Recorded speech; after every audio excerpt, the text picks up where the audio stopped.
Aujourd'hui dans Mythbusters, Adam et Jamie sortent la grosse artillerie et s'attaquent à Archimède. C'est presque trop excitant. Ça vire au rouge lorsqu'ils construisent un énorme canon à vapeur. C'est chaud. 3, 2, 1... Puis, nos Mythbusters vont parier sur leur nourriture, Ça me rappelle le lycée. en essayant de déterminer si ce sont les céréales ou leur emballage carton qui sont le plus calorique. Ça pue le caca. Qui sont les Mythbusters? Adam Savage et Jamie Heineman. Ça te tuera. À eux deux, ils ont plus de 30 ans d'expérience dans le domaine des effets spéciaux. Ça, c'est du bon boulot. À leur côté, Tori Bellecci, Je suis tout excité. Carrie Byron Regarde, son crâne est fendu. et Grant Imara. Aucun commentaire. Ils ne se contentent pas de recenser les mythes. Ils les mettent à l'épreuve.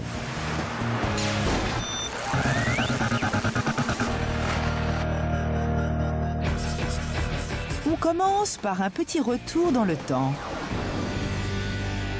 Le canon à vapeur d'Archimède. D'après le mythe, Archimède aurait inventé un canon à vapeur vers l'an 214 avant Jésus-Christ pour protéger d'un siège la ville de Syracuse. Il ne nous a pas déjà fallu près de 2 saisons pour tester le dernier mythe sur Archimède? La dernière super arme d'Archimède s'est révélée n'être rien de plus que de la fumée et des miroirs. Notre rayon de la mort n'a pas l'air de marcher. Je suis en plein devant et je suis toujours vivant. Aujourd'hui, Archimède est de retour avec son canon à vapeur. Alors, qu'est-ce qu'on a? Pas grand-chose. On a une page d'esquisse et de gribouillage inversé en italien de Léonard de Vinci. On ne sait pas de quoi il s'est inspiré. Il mentionne juste qu'Archimède en est l'inventeur. Et nous avons les plans de l'inventeur grec Sakis. D'après le dessin de Sakis, il s'agit d'un canon dont on chauffe une extrémité. Sur le dessus, il y a une valve et un système d'alimentation en eau par gravité. Vu ces deux schémas, si on commençait par celui de Sakis, dont l'échelle me paraît plus raisonnable. Bien. Ils vont d'abord construire une roquette de poche. Jamie transforme un tuyau de cuivre pour fabriquer le tube de propulsion du canon. Ce tuyau servira de réservoir à vapeur. Tandis que Adam se concentre sur l'extrémité, Jamie augmente la chaleur. Car avec la vapeur, tout n'est qu'une question de température. Lorsqu'on chauffe une bouilloire, l'eau qu'elle contient se transforme doucement en vapeur.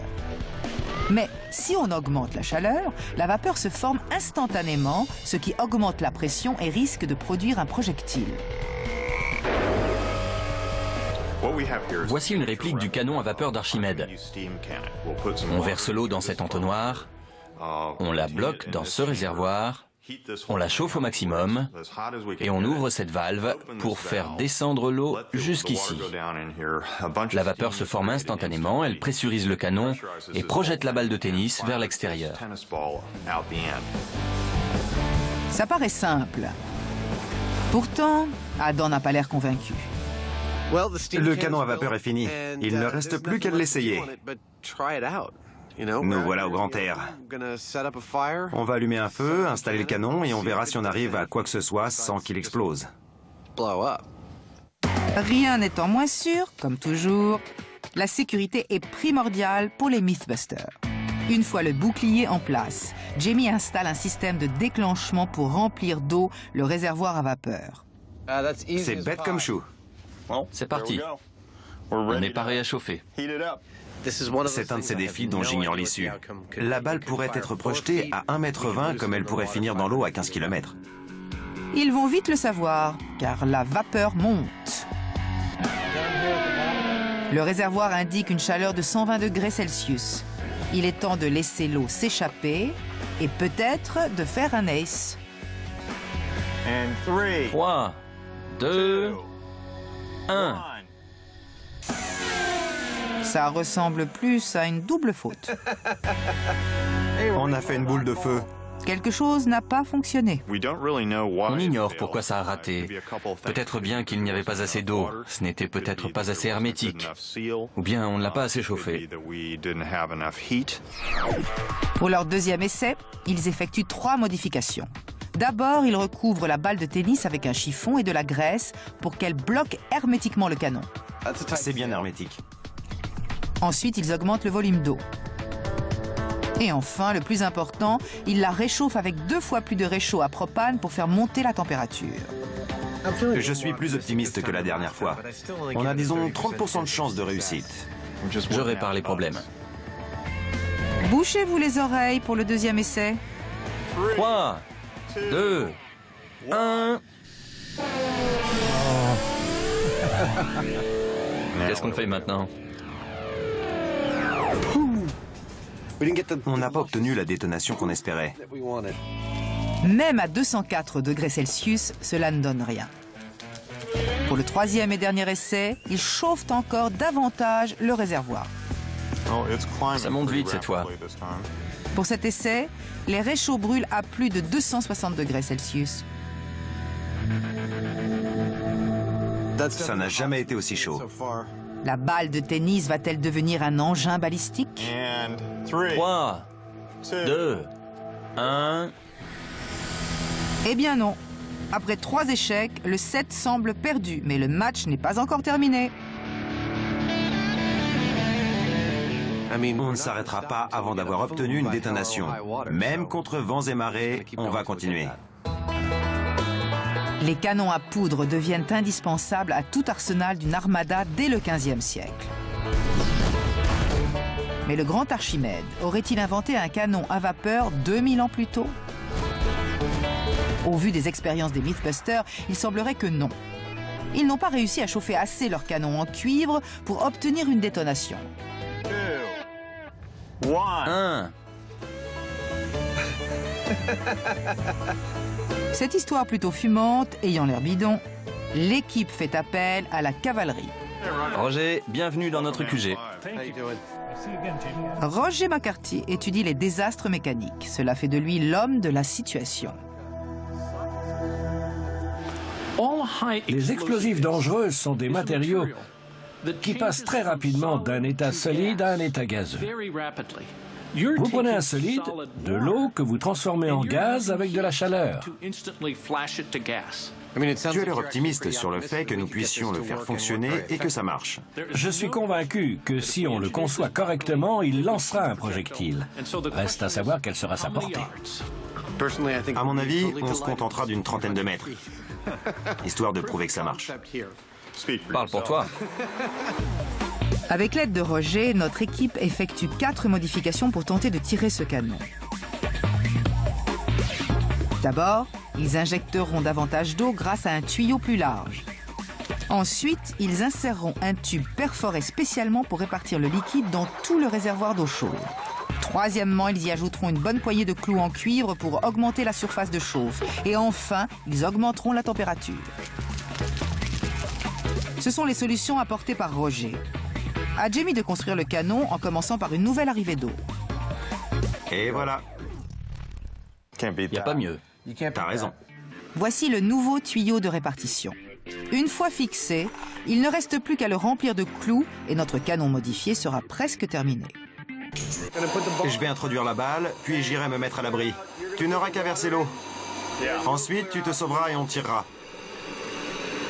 En plus des modifications et pour favoriser la formation de vapeur d'eau, il chauffe le cuivre avec un chalumeau. Ça atteint presque les 260 degrés Celsius. Ennemis de la graisse, gare à vous. Ce canon est prêt à faire feu. On y va. 3, 2, 1. Feu!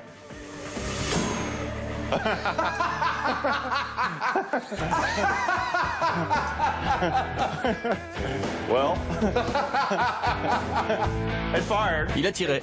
C'est vrai, on peut dire ça. Ça n'avait rien de fatal, mais ça a marché.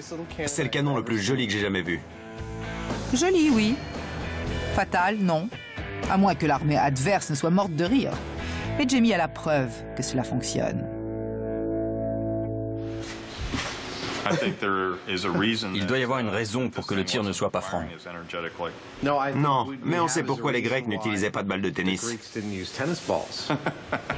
Sous l'effet de la chaleur, la balle de tennis s'est déformée, ce qui a permis à la vapeur de s'échapper. La mission étant réussie, il est temps de sortir la grosse artillerie.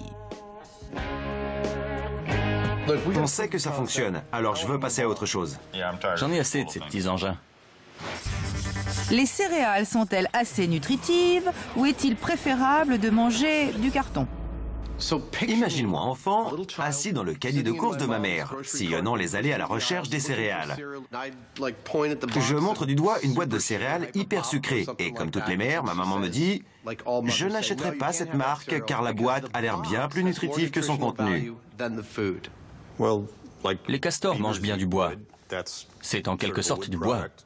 Je ressemble à un castor? Parfois. Trêve de plaisanterie, la mère de Adam n'est pas la seule à croire au mythe du chaos calorifique.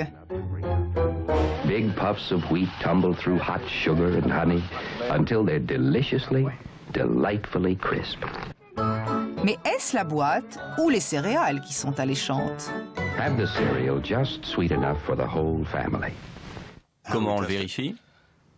L'un d'entre nous va devoir manger beaucoup de carton, comme tu l'as déjà fait une fois dans le sud du Pacifique, pendant que l'autre devra se gaver de céréales sucrées. Mais commençons par déterminer le nombre de calories de chacun. Il suffit de les tester chacun avec un calorimètre pour voir combien de calories ils renferment.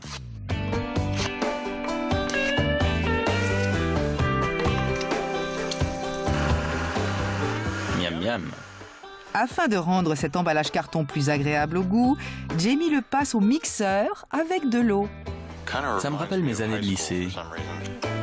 Les plus belles années de Jamie. Jouer au football américain, se laisser pousser la barbe et boire du carton. Mais sa recette prend une tournure encore plus étrange lorsqu'il transforme le carton plus ou moins en boulettes. Tu cherches à imiter les intestins d'une petite bête à poil? Tiens, goûte. Tu y as goûté? Oui.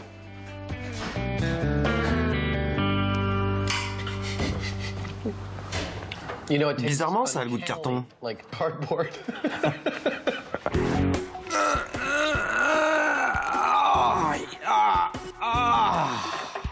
Je voulais améliorer cette séquence avec des effets sonores. Tandis que Jamie prépare des rations pour la semaine, Grant aide Adam sur un problème plus énergétique. En fait, il existe un moyen de calculer la valeur calorifique d'un aliment avec un calorimètre. Ça peut se révéler assez compliqué, mais on devrait bien trouver un moyen de simplifier les choses pour obtenir un résultat. Ayant reçu sa commande Internet, Adam est prêt à se mettre à l'ouvrage. Ça peut aider. Mais comment fonctionne ce calorimètre? Je fais brûler l'aliment sous un récipient d'eau. Si je connais la quantité d'eau exacte et sa température avant de faire brûler les aliments, lorsqu'ils ont fini de se consumer, il suffit de mesurer la température, ce qui nous indique, grâce à une équation, la valeur calorifique des aliments. Pour vérifier que cela fonctionne, Adam fait un essai avec des bonbons dont il connaît déjà la valeur calorifique. J'ai 100 millilitres d'eau et un bonbon qui a un total de 80 calories. Normalement, lorsqu'il aura brûlé, j'espère que mes calculs d'énergie dépensés avoisineront 80 calories. En théorie, ça fonctionne. Mais il y a un problème technique. Ça ne va pas. Le bonbon ne prend pas feu. Ces bonbons ne s'enflamment pas. Du coup, Adam ne peut pas calibrer son calorimètre. Je vais utiliser autre chose.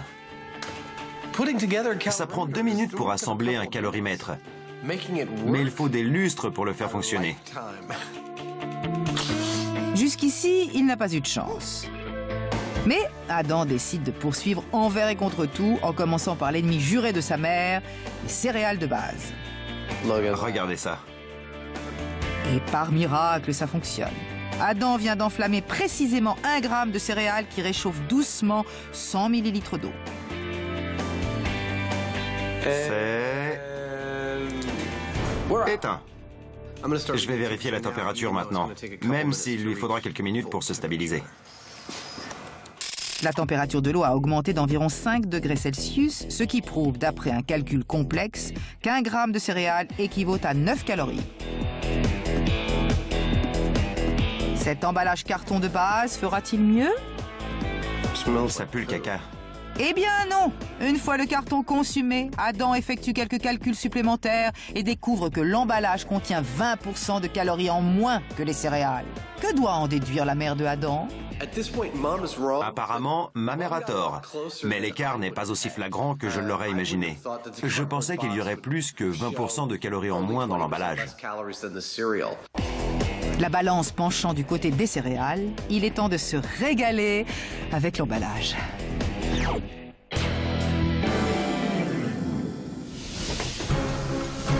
Il ne faut pas trop se frotter à la vapeur. Après tout, c'est ce qui alimenta les célèbres locomotives de la révolution industrielle. Mais 2000 ans auparavant, Archimède s'est-il servi de la vapeur pour faire détonner ses canons. Le petit canon à vapeur de nos Mythbusters fait plus sourire qu'il n'impressionne. Mais il a permis de prouver que le mythe était plausible. Alors, voici la grosse artillerie. Adam, il est temps qu'on le teste à l'échelle réelle. Si on doit le construire, je pense qu'on devrait dévier un peu du mythe et ne pas se limiter aux matériaux d'époque. On devrait utiliser des matériaux modernes et les meilleures techniques pour illustrer les principes des esquisses de Léonard de Vinci. Si on n'y arrive pas avec tout ce qu'on a à notre disposition, il n'y a pas moyen que Léonard s'en soit sorti, et encore moins qu'Archimède ait pu utiliser ce truc. Je suis d'accord. Le canon colossal de Léonard de Vinci est composé d'un tube chauffé par un brasier à un tel point que l'injection soudaine d'eau fait détonner la vapeur et lance un projectile. Le schéma est simple. Le problème est de trouver un tube assez grand. Ça devrait faire l'affaire. Le tube du canon à vapeur fera 6 mètres de long pour un calibre de 16 cm. Le tube est aussi grand que ceux des obusiers de la Seconde Guerre mondiale. Mais cela sera-t-il suffisant? Après tout, les Mythbusters veulent utiliser cela, un boulet en fer de 11 kilos. Je parie que ça rentre pas. Ça colle parfaitement. Une seconde, attends. C'est flippant. Ça craint les vieilles armes de guerre. Prêt? Mais c'est qu'il me vise. Allez, ça suffit. Oui, ça suffit. C'est la course pour faire fonctionner cette invention. Adam commence par s'attaquer au brasero rempli de charbon. J'ai un thermocouple. Ça permet de mesurer la température d'un four. Je veux savoir quand le tube atteindra 480 degrés Celsius. Cela devrait suffire pour transformer l'eau en vapeur. Mais comment l'y faire pénétrer? C'est censé être un actionneur à air, une sorte de piston. On le remplira d'eau d'un côté et en faisant passer de l'air ici, on fera sortir l'eau par l'autre extrémité. Ce système, si cher aux yeux de Jamie, devrait injecter l'eau en moins de 30 millisecondes. Une fois le système d'injection d'eau installé, il ne reste qu'un détail à peaufiner. Regarde ça. C'est magnifique. Pour donner un côté rétro à leur canon, ils l'ont monté sur des roues en bois dans le style des années 1860. Tout est enfin prêt pour installer le canon sur le brasero. Les Mythbusters viennent de fabriquer le premier canon à vapeur dessiné par Léonard de Vinci.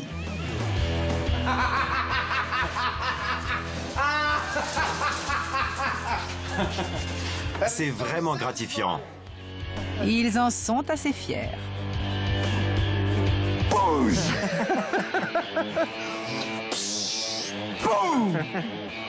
Ça flatte ma virilité. J'ai hâte de voir la puissance d'un tel engin. Notre équipe va enfin pouvoir vérifier si Archimède aurait été fier de leur canon colossal. Je dois dire que c'est plutôt excitant. C'est presque trop excitant. On a fabriqué cet engin énorme dont personne n'a connaissance. Apparemment, il a beaucoup de potentiel et il est énorme. Si ça fonctionne, ça va être spectaculaire. Une fois le canon paré et chargé... Vous avez déjà entendu mieux? Il vise en direction de la piste. Ça me paraît pas mal. Puis, il s'assure que ça chauffe à plein tube. Là, on espère tous que ça va marcher. On est un peu grisé. On a 20% de chance que rien ne se passe quand on appuie sur le bouton. Et 70% de chance de réussir à ce que le boulet sorte du canon. Et je dirais qu'on a à peine 10% de chance de retrouver ce boulet.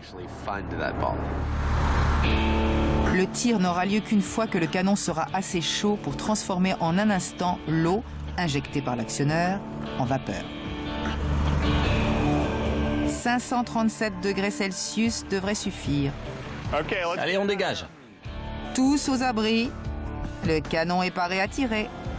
On y va. Compte à rebours. 3, 2, 1. Il n'y a pas de quoi déboucher le champagne.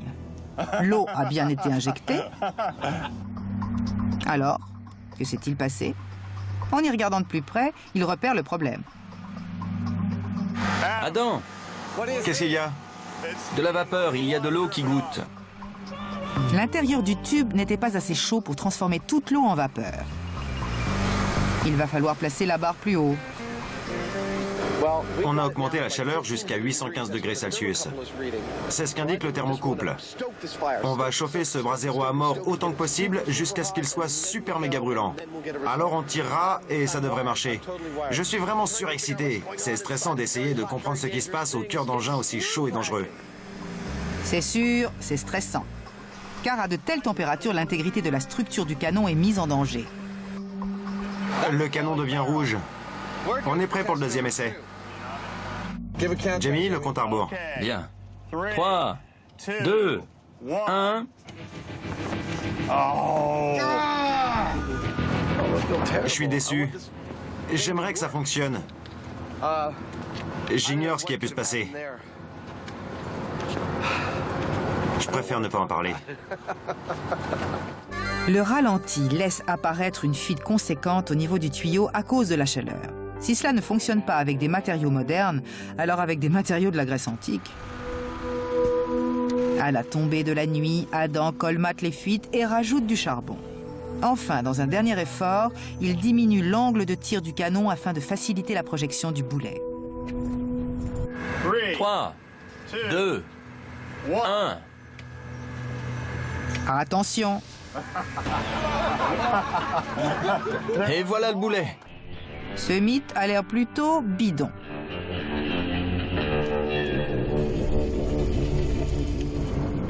J'avais espoir que ça marche.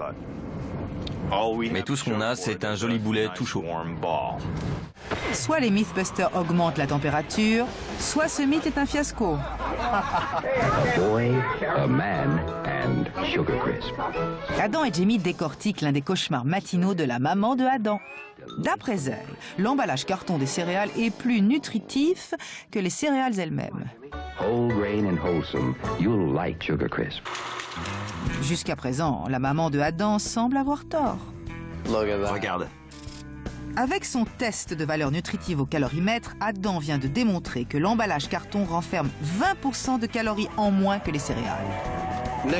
Ensuite, on doit se pencher sur la composition des céréales et de leur emballage carton pour savoir quelles protéines, quelles graisses et quels acides aminés ils comportent. Quelle que soit leur composition, il faut les décomposer pour voir ce qui est assimilable par l'organisme. À l'origine, ils devaient faire un concours de nourriture. Mais étant donné que l'un d'entre eux aurait dû se contenter de manger du carton pendant une semaine, ils se sont défilés. Au départ, j'avais envisagé que tu manges du carton pendant une semaine et que moi, je mange des céréales. Ça correspondait mieux à nos besoins. Mais on aurait fini par tricher. Je sais que tu aurais triché et j'aurais moi-même fini par le faire. Je m'inquiète non seulement de la valeur nutritionnelle du carton, mais aussi de certains composants comme l'encre, que je ne préfère pas ingérer, par peur qu'ils soient nocifs pour la santé. Les essais sur les rats de laboratoire humains sont annulés. Jamie craint que l'emballage carton soit potentiellement toxique. Quant à Adam, il craint que Jamie triche. Ils vont donc mener des expériences plus scientifiques, où ils ne joueront pas les cobayes, mais les chimistes. On ne dirait pas, mais c'est de la science. Ils vont rechercher la composition en graisse, protéines, amidon et glucides des céréales et de leur emballage. Délicieux. On dirait une bouillie sucrée. À chaque fois, ils effectuent un test témoin pour voir à quoi ressemble un résultat positif. Ils commencent par tester la présence de graisse. Là, il suffit de tremper une languette dans chaque liquide pendant 5 secondes. D'abord, le test témoin, avec une huile d'olive riche en graisse. Si le test est positif, la languette va virer au rouge vif. Le test confirme bien la présence de graisse. Notre test témoin est concluant. C'est au tour de l'emballage carton. Il ne semble pas y avoir de graisse dans le carton. Alors n'oubliez pas, les enfants, le carton est allégé en graisse.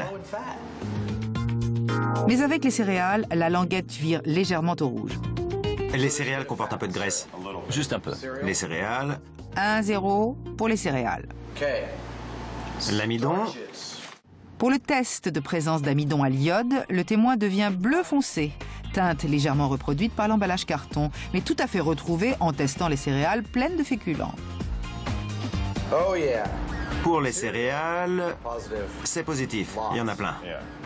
On en est à 2-0 pour les céréales. Maintenant, testons la présence de glucides. Et pour ça, il faut faire usage du micro-ondes. Qu'est-ce qui se passe ici? Voilà le mélange avec l'emballage carton. Il n'a pas viré de couleur. Et là, ce sont les céréales. Si la couleur vire au verdâtre ou au jaunâtre, cela indique la présence de glucides. Et pour finir, le test de recherche de protéines permet de trancher, avec 4-0 pour les céréales. Le carton ne contient pas de protéines. Pour vérifier les résultats, Adam se réfère aux informations sur l'emballage. Pourquoi on n'a pas regardé la boîte dès le départ? Parce que ça t'indique la valeur nutritive des céréales. Mais ça ne précise rien pour l'emballage. Comment? Ils ne s'attendent pas à ce que les gens mangent l'emballage? Après quelques délires provoqués par un excès de glucides, il est temps de conclure. Pour le défi des céréales contre leur emballage carton, quels sont les résultats? Les céréales sont sorties vainqueurs des tests au calorimètre. Elles renferment 20% de calories de plus que leur emballage carton. Qu'en est-il des nutriments plus spécifiques? Là encore, les céréales gagnent avec une bonne longueur d'avance. Maman, désolé, mais tu as tout faux. C'est bidon. Les céréales sont délicieuses et un chouïa nutritives. Ce mythe est bidon. Pour ce qui est du mythe du canon à vapeur d'Archimède, Adam et Jamie ont assemblé un canon de la taille d'un obusier. Et la taille, c'est bien tout ce qu'ils ont en commun, car question détonation, ça n'a rien eu d'explosif. Je ne sais pas ce que tu en penses, mais je dirais que ce mythe est bidon. Sans l'ombre d'un doute, on a tout essayé. Les injecteurs à haute vitesse, les matériaux modernes. On a reçu les conseils d'un spécialiste. On s'est plié à tout ce qu'on nous avait demandé, y compris à ce que l'arrière du tube soit rougi par la chaleur, qu'on ait un apport d'eau bien précis, et il ne s'est rien passé. C'est complètement bidon. Vu la façon dont le boulet a roulé hors du canon, je ne suis pas convaincu. On devrait essayer de réussir à tirer ce boulet, mais pour ça, il va falloir construire une chaudière avec une valve. Je vais construire un canon en modèle réduit, et je te garantis qu'il va tirer un boulet, histoire qu'on s'en tire avec une explosion. Les Mythbusters ne baissent pas les bras. Même si les dessins de Léonard de Vinci sont bidons, Adam a un plan B. Leur dernier canon reposait sur le fait que l'eau injectée se transformait en vapeur en un instant. Cette fois, grâce à cette valve hermétique, ils vont réchauffer l'eau dans la chaudière, de sorte que la vapeur atteigne une telle pression qu'à l'ouverture de la valve, le résultat soit explosif.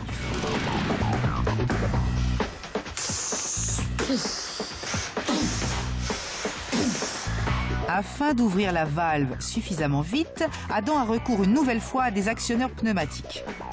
C'est le seul moyen assez résistant et rapide pour y arriver. Il me faudrait 2 bonnes secondes pour l'ouvrir. Et ça le fait en 4 fois moins de temps. Cela devrait être assez rapide pour produire la détonation qui faisait défaut à leurs expériences précédentes. Sous l'effet de la chaleur, la pression du réservoir augmente. Là, on est entre 5,2 et 5,6 kg force par centimètre carré. C'est 2 fois plus élevé que la pression d'un pneu de voiture. Cela devrait suffire pour un essai. Je vais le lancer. D'accord. Paré? Feu! Feu! 3, 2, 1... Je ne sais pas où il a atterri. Moi non plus. J'ai juste entendu le pan. C'était plus un bang qu'un pan. Le projectile a été tiré avec une telle force que personne ne sait où il a atterri. Sauf Jamie qui ne quitte jamais la balle des yeux. Où est-il? Là! Mince! C'est trop génial. Parfait. Adam vient enfin de prouver que la vapeur permet de propulser un projectile avec une force impressionnante. C'est venu s'enfoncer là-dedans. Je ne pensais pas que mon canon avait suffisamment de force pour que le boulet s'encastre ainsi. Et pourtant... C'est la preuve par excellence. Il reste au producteur à donner le feu vert. Passer à échelle réelle va être assez simple. On aura fini d'ici 2 ou 3 jours. Ça va être spectaculaire. On devrait réussir à envoyer le boulet assez loin avec de la vapeur. Leur nouveau canon sera 20 fois plus grand que le prototype de Adam. Le succès de son fonctionnement repose entièrement sur la chaudière. Mais cela n'est pas sans danger. Le fabricant de chaudière nous a répondu. Je te lis les points essentiels. Bien. Ce ne sont pas les plans d'une chaudière, mais d'une bombe. Cette chaudière est un sujet brûlant pour la compagnie d'assurance, mais Adam arrondit les angles afin que cela n'explose pas. Cette reproduction du canon à vapeur, et j'espère que ce sera la dernière, comporte un gros réservoir de pression, une chaudière. On va injecter 6 ou 7 cm d'eau dans un réservoir en métal hermétique comportant une valve. On rajoute un tube sur l'avant de la valve et on y introduit un boulet. On réchauffe cette eau pour former de la vapeur et augmenter la pression à l'intérieur du réservoir. Lorsqu'on aura atteint le niveau de pression requis, on ouvrira la valve et le boulet sera projeté en l'air. Mais cela inquiète notre compagnie d'assurance. Il y a de quoi. Quand on fait le calcul, la pression dans ce truc est énorme. Il y a assez de pression dans cette chaudière pour l'emboutir sur près d'1,5 cm d'épaisseur. Après quelques mesures de sécurité supplémentaires, ils seront parés au lancement. On doit finir cette émission sur une explosion ou une détonation avec un gros pan. C'est dans mon contrat. En attendant, passons à quelque chose de totalement différent.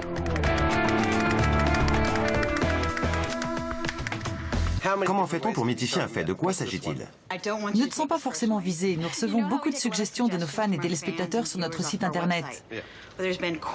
Beaucoup de suggestions, de blogs et de discussions portent sur ton sourire. Éclatant de blancheur n'est pas le qualificatif utilisé pour le décrire. Des mots comme sale ou disgracieux viennent plutôt à l'esprit. Mais les dents de Adam sont-elles vraiment les plus sales des Mythbusters ou bien est-ce un mythe? Afin de tester cette triste histoire, Adam, Jamie, Tori et Grant vont s'affronter pour déterminer qui de l'équipe a les dents les plus jaunes. Sa dentition étant absolument parfaite, Carrie sera leur juge et jury. Mais avant d'examiner la bouche des Mythbusters, elle va demander de l'aide à des professionnels. Ah, comme ça. Voilà. Ça donne envie. C'est un rétracteur. Le nec plus ultra des rétracteurs. En plus de ce joli rétracteur, Carrie aura besoin d'un teintier. Cela représente toutes les teintes de couleurs de dents. C'est parfait pour juger cette compétition esthétique. De retour à l'atelier, Carrie convertit ses achats en un engin coloré idéal pour ses mini-mythes. Monsieur Heinemann, par ici, s'il vous plaît. Voilà. C'est le nec plus ultra des rétracteurs. Jamie semble étrangement réticent à l'idée d'écarter ses joues devant la caméra. Avant que je me frotte à cet engin de torture, il va te servir à quoi? Je veux juste vérifier la blancheur de tes dents, sans entourloupe.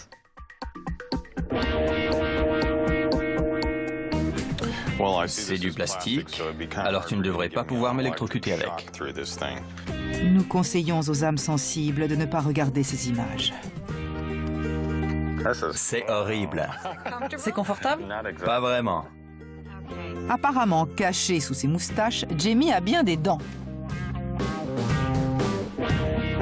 D'après le teintier, leur couleur est 4R1,5, ce qui signifie en termes simples...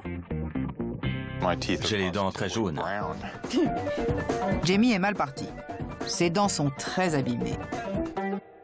Qu'en sera-t-il de celles de Tori?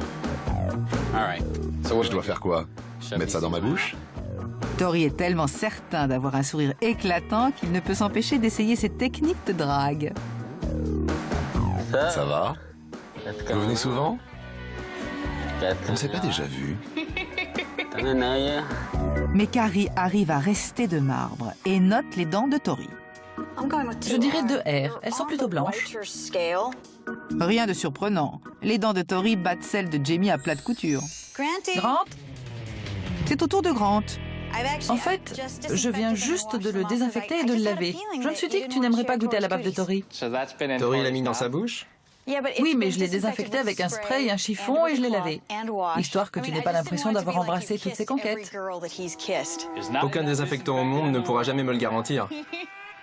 Mais sous la pression des producteurs, il finit par se décider. Super. C'est vraiment dégoûtant. Ça sent bizarre. Tes dents sont légèrement plus blanches que celles de Tori. Grant est aussi sauvé. Ses dents sont parfaitement blanches. Pour ce trophée légèrement gâté, Adam et Jamie vont devoir se confronter. On n'a plus aucune dignité à la télévision. Ne te base pas sur cette dent. Elle est fausse. Un nabo texan me l'a arrachée avec son poing il y a quelques années. Encore une histoire intéressante du passé de Adam avant les Mythbusters. Et il nous réserve encore quelques surprises. Tes dents sont légèrement plus blanches que celles de Jamie. C'est parce qu'il chic trop. Comment? J'ai dit, c'est parce qu'il chic trop. Pour je ne sais quelle raison, les dents de Adam sont plus blanches ou tout au moins jaunes que celles de Jamie.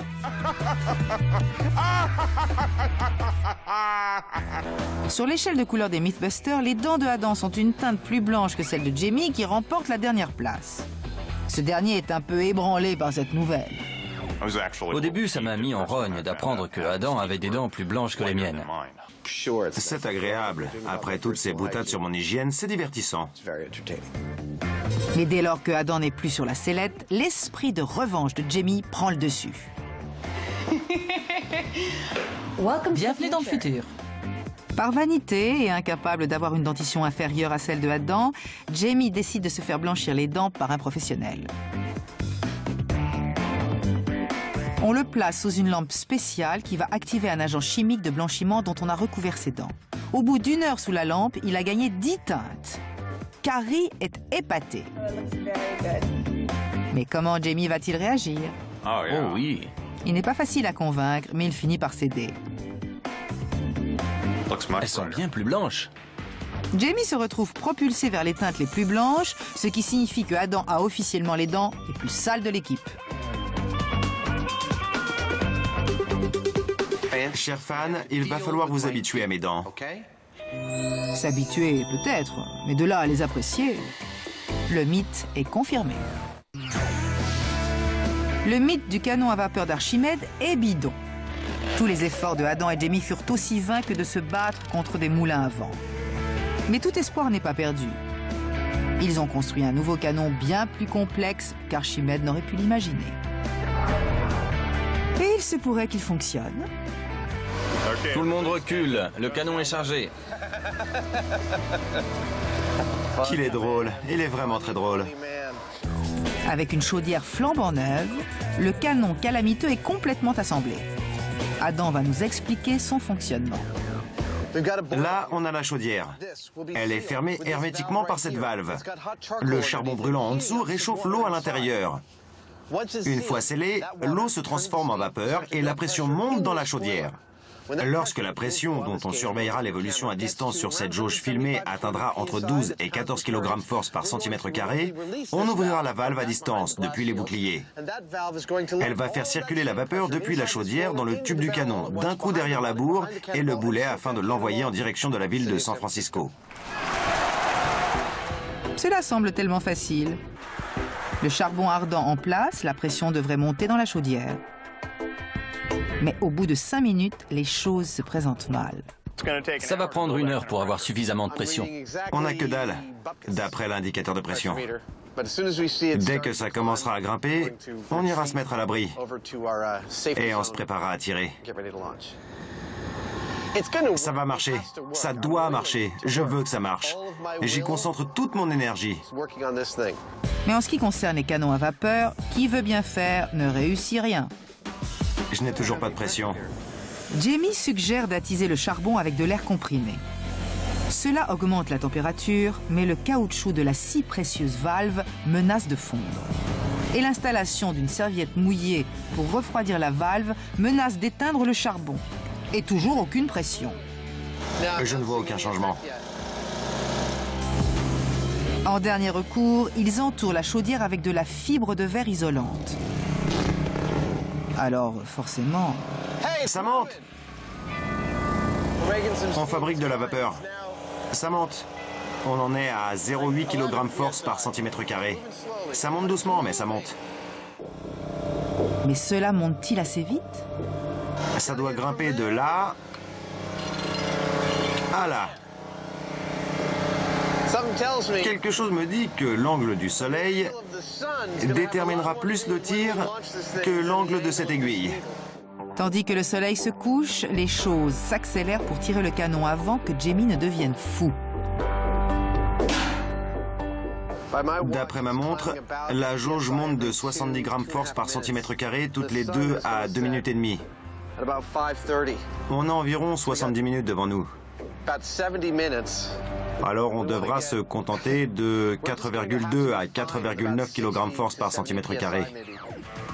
Seulement un tiers de la pression nécessaire. Mais, faute de merle, on mange des grives. Et les Mythbusters n'ont vraiment pas le choix. S'il vous plaît, je voudrais qu'on en finisse. Jamie rajoute du charbon. Et un coup d'air comprimé. On est à 3,2. Ils atteignent enfin la zone critique. On passe les 3,5. On doit y aller, on dégage. L'équipe s'accroupit par sécurité. La pression dans la chaudière continue de grimper. On vient de passer les 4,2. Écoute, la valve était vraiment brûlante. Je ne veux pas que ça rate. T'as raison. Je suggère qu'on le tire d'ici 5 minutes. Il faut que ça marche. Si ça ne marche pas, on est stupide. On est stupide de toute façon. Et ça me va. Mais je préférerais être stupide avec une explosion. Et nous alors? 10 secondes. Cela fait des lustres qu'ils s'escriment sur ce canon à vapeur et c'est leur dernière chance. C'est maintenant ou jamais. À 4,8, on tire. D'accord. 4,8 kg force par centimètre carré. Feu dans 3, 2, 1... Super génial! Excellent! Enfin, un canon à vapeur. Mission accomplie. Mais jusqu'où le boulet de 11 kilos a-t-il volé?